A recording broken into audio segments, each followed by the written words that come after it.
Eden Santos, Net 25. Good morning po, Yusek.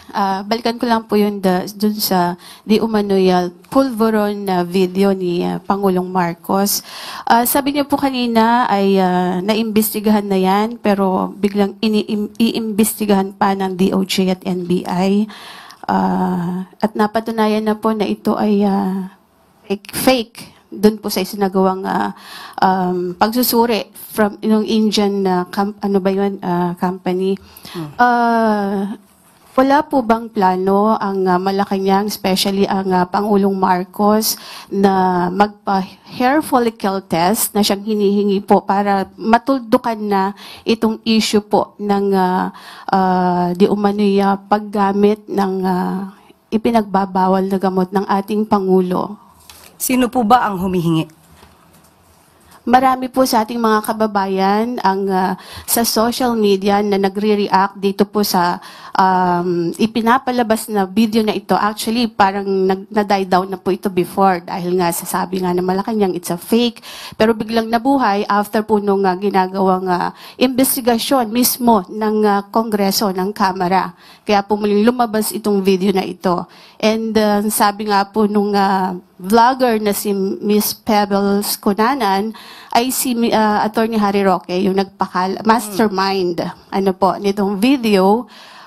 Pero inamin naman ni Miss Maharlika, yung another vlogger, na parang siya yung nagbigay lang kay Attorney Roque. Kaya ang tanong ko po, sabi niya sa social media hinihingi. Sino po in particular ang masasabi niyo sa akin na humihingi ng ganitong klaseng pag-test? Ang atin pong mga kababayan Sino na po in particular? Pwede po sigurong... Ikaw na po ba? Sige po. Ikaw po ang humihingi? Okay. Pero po masabi lang ninyo na mayroong humihingi. Pero marami po sa social media kung kayo ay nagbabasa po sa SOCMED, Madam Yusek. So, isa ka nga sa humihingi. Kasi po gusto niyo... Tanong ko nga, isa ka ba? Kasi we have to be specific on this. Isa ka ba sa humihingi? Ang mga kababayan po natin... So, isa ka sa humihingi?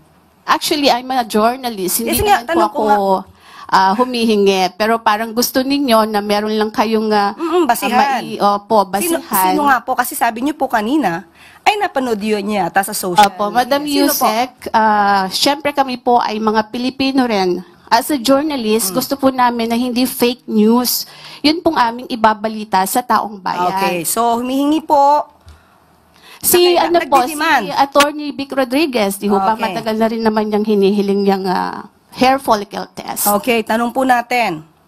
Ano po ba ang basihan para sa paghingi at i-demand sa Pangulo ang isang hair follicle test?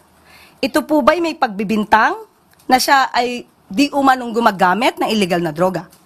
Kung may pagbibintang, liliwanagin po natin. Kung may pagbibintang sa Pangulo, yung nagbibintang ang dapat na magpatunay kung may ginagamit man o wala. Hindi po pwedeng gumawa ng kwento, walang basihan, isang guni-guni para masira ang Pangulo, at walang basihan.